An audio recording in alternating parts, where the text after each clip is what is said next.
LeahRonise. What I'm coming to you today is I need a little help with a little project that I'm working on. I want to show you what I'm doing. I have a chair that I bought a couple of years ago, and for some reason, the chair never faces the room. It stays in the timeout position. Well, I tried to fix it, I tried to tighten it, and for some reason, it would not turn around facing the room. And the other day I decided, after having this chair about 2 years, I was going to just take it to the thrift store, but then I thought about it. I can fix that. So what I'm going to do is I'm going to take the base off, and I'm going to put legs on my chair. Now these legs, I found them probably on an old piece of furniture that I threw out a couple of years ago. So whenever I find some good legs, I keep them. So for this project, we're going to need legs. We're going to need a pair of pliers. We're going to need a measuring tape. We're going to need a drill bit to drill a hole for the legs. We're going to need a drill. Now, I was using this drill, but it didn't have enough torque where it needs to be. My battery has gotten weak because it's a 20 volt, so it should be pretty strong. But I always go back to my original. This was my very first drill that I bought in the 80s, and it still works. So what I end up having to do is I put a bit on the end, and I unscrewed the top off. I've already done that because I wanted to make sure it would come off before I start videotaping. I screwed the top off. So now the top comes off, and we're left with this part of it. Now let me lower it just a little bit so you can just get a better view of what I'm doing. Okay, cool. We're left with this part. This will have to go as well. Pair of pliers, and sometimes this doesn't work, but in this case, it works. So what I'm gonna do is I'm gonna unscrew all of these off of the chair.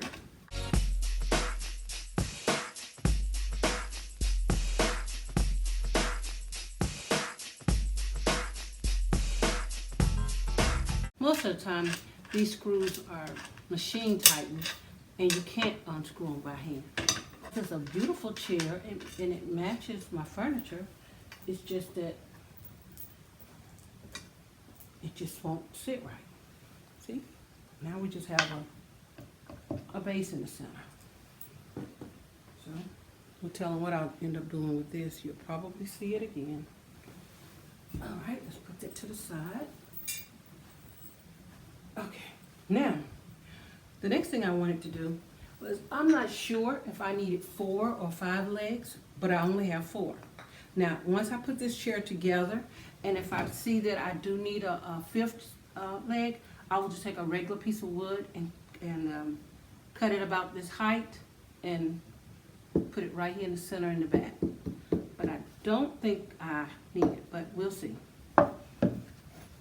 So, and then I came in with the measuring tape, and I measured where I thought my legs should sit. I'm trying to put them in the center of each side over here, and then about this area right here, sort of kind of like balances out the back center of the chair. So hopefully nobody don't sit in it and fall out. So what I need next is to plug up my drill. Power, baby. Back in the day, drills use keys, like these little things they call keys, to tighten and untighten. Nowadays they don't use them. You can tighten them. So I come in right about here. This is wood. Now if it wasn't any wood under here, I would take a piece of wood and I would add my own wood to it. But because it's got a nice chunk of wood, I'm gonna just, I don't have to do all that. I can just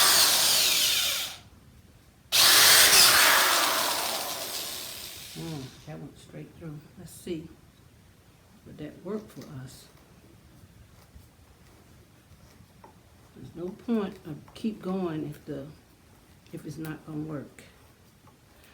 And what I sometimes do, when I don't know exact size of my bit, I'll start out with a size smaller than the actual screw and then work my way up. But this one I was trying to, looks like it works. I think I might go down. Oh, this got some turning to do. So I want it to go all the way down till it touches the fabric.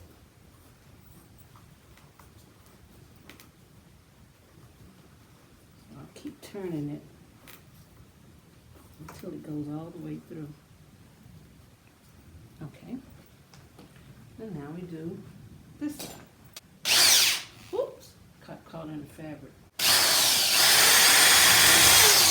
I got the plastic off my drill bit. Yeah, I guess it's a good idea to cut a little hole if there's fabric, unless you want to take this fabric off. And I normally don't take it off unless I have to, because that means you have to staple it back on. But I was able to get the leg to go in, no problem. And then I was able to get that other leg in too. I don't know what was going on with that one. But you keep, like I say, you keep screwing it all the way until the wood touches the base. That's how you know it's in there. Good. All right, here comes the ultimate test. We're gonna see if it sits on its own. Now maybe I might go back and move the legs to here. I didn't know if I needed it at the back. I sure don't want nobody to sit in it. It's fine, it sits fine. But just looking at them from the side, it might be okay. I want you to flip out the chair. So I think I might still move the legs over to the side. I don't know. I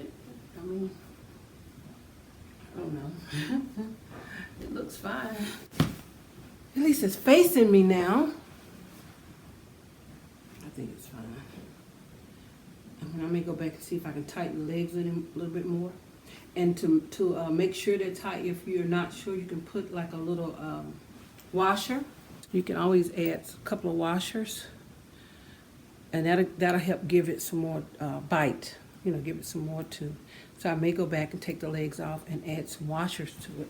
So I hope this helped you. I hope this inspires you to try yourself. And if you got a piece of furniture that you thought about throwing out, maybe you can reuse it by turning it into something else or adding something else to it. You know, you didn't. All I had was a screwdriver. I had a drill, just a drill bit, drill a couple bits, and that's it, and some legs. Now, if I didn't have any real legs, I would have used wood. I would just took some wood and cut it to the length that I wanted, painted it dark, you know, to match the chair or whatever, or blue. In this case, I might have painted it like a denim blue. And I would have just, those little screws that you saw at the top, you can buy those in the store. What you do is you pre-drill into the hole, and then you screw those into the hole.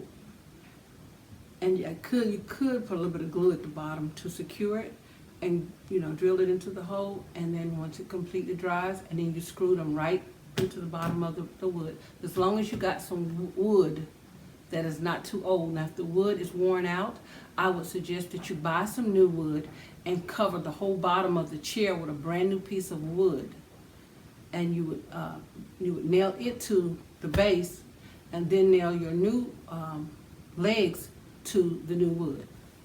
So if I ever come across a project like that, you know, that I can show you, I'll do that, because like I say, that's how I started doing stuff with wood, fixing things. I mean, if one man fixed it, another woman can. I say it like this: if one man made it, another woman can fix it. So as long as I got the right tools, I mean, I'm pretty good. So Thank you for watching. I'll see you in the next video. Don't forget to like, subscribe. If you have any comments or ideas, please share. And have a blessed day.